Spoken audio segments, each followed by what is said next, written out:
हम सबको कैसे हो आप लोग। आशा करती हूँ आप सब ठीक होगे। तो कार्तिक मास चल रहा है, बहुत पुण्य का टाइम है। और इस समय इस महीने में वैसे तो हमें हर टाइम भगवान का नाम लेते रहना चाहिए, श्री हरि विष्णु का ध्यान करते रहना चाहिए।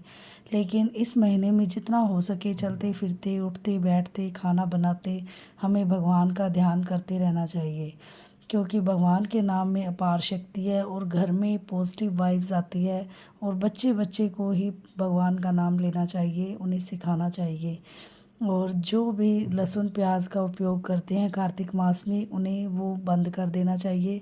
जो भी कार्तिक मास नहाती हैं महिलाएं या पुरुष, उनको लहसुन प्याज नहीं खाना चाहिए। और वैसे तो घर में आप ना ही उपयोग करें तो सबसे ज़्यादा अच्छा होगा, क्योंकि कम से कम अगर कार्तिक नहीं नहाते जो भी आपके फैमिली मेम्बर है, पर लेकिन लहसुन प्याज का तो त्याग करना अवश्य ज़रूरी है। और आपको मेरी वीडियो कैसी लगती है, चैनल को लाइक शेयर और सब्सक्राइब करें और कमेंट बॉक्स में ज़रूर बताएं भी आपको मेरा अध्याय कैसा लगा। और आज हम कार्तिक मास का 10वां अध्याय पढ़ेंगे। राजा पृथु बोले, हे ऋषि श्रेष्ठ, नारद जी आपको प्रणाम है। कृपया अब यह बताने की कृपा कीजिए कि जब भगवान शंकर ने अपने मस्तक के तेज को क्षीर सागर में डाला तो उस समय क्या हुआ। नारद जी बोले, हे राजन, जब भगवान शंकर ने अपना वह तेज क्षीर सागर में डाल दिया तो उस समय वह शीघ्र ही बालक होकर सागर के संगम पर बैठकर संसार को भय देने वाला रुदन करने लगा। उसके रुदन से संपूर्ण जगत व्याकुल हो उठा, लोकपाल भी व्याकुल हो गए, चराचर चलायमान हो गया। शंकर सुमन के रुदन से संपूर्ण ब्रह्मांड व्याकुल हो गया। यह देखकर सभी देवता और ऋषि मुनि व्याकुल होकर ब्रह्मा जी की शरण में गए और उन्हें प्रणाम कर उनकी स्तुति करने लगे। उन सभी ने ब्रह्मा जी से कहा, हे पितामह, यह तीन बहुत ही विकट परिस्थिति उत्पन्न हो गई है। हे महायोगिन, इसको नष्ट कीजिए। देवताओं के मुख से इस प्रकार सुनकर ब्रह्मा जी सत्यलोक से उतरकर उस बालक को देखने के लिए सागर तट पर आए। सागर ने ब्रह्मा जी को आता देखकर उन्हें प्रणाम किया और बालक को उठाकर उनकी गोद में दे दिया। आश्चर्यचकित होते हुए ब्रह्मा जी ने पूछा, हे सागर, यह बालक किसका है? शीघ्रतापूर्वक कहो। सागर विनम्रतापूर्वक बोला, प्रभु, यह तो मुझे ज्ञात नहीं, परंतु मैं इतना अवश्य जानता हूँ कि यह गंगा सागर के संगम पर प्रकट हुआ है। इसलिए हे जगत गुरु, आप इस बालक का जात कर्म आदि संस्कार करके इसका जातक फल बताइए। नारद जी राजा पृथु से बोले, सागर ब्रह्मा जी के गले में हाथ डालकर बार बार उनका आकर्षण कर रहा था। फिर तो उसने ब्रह्मा जी का गला इतनी जोर से पकड़ा कि उससे पीड़ित होकर ब्रह्मा जी की आंखों से अश्रु टपकने लगे।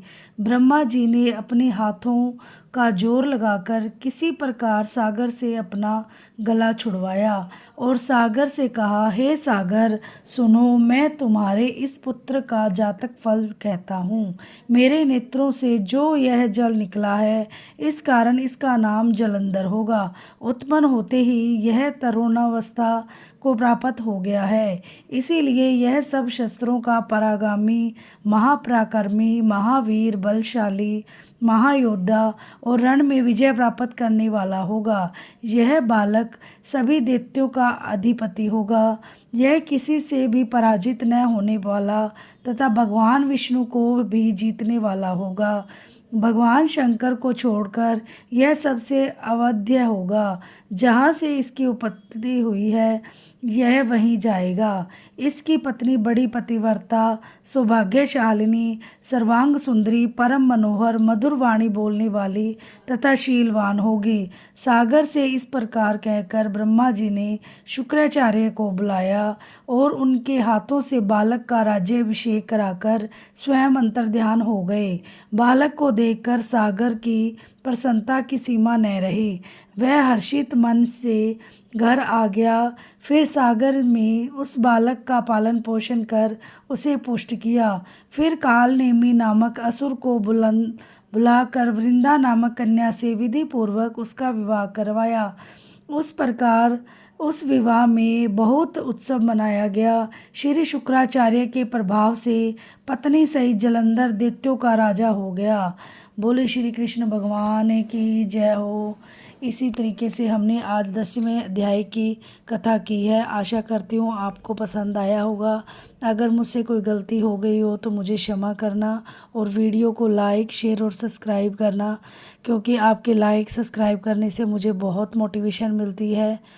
चलो, श्रीमन नारायण नारायण नारायण, भजमन नारायण नारायण नारायण, श्रीमन नारायण नारायण नारायण, भजमन नारायण नारायण नारायण, जप मन नारायण नारायण नारायण।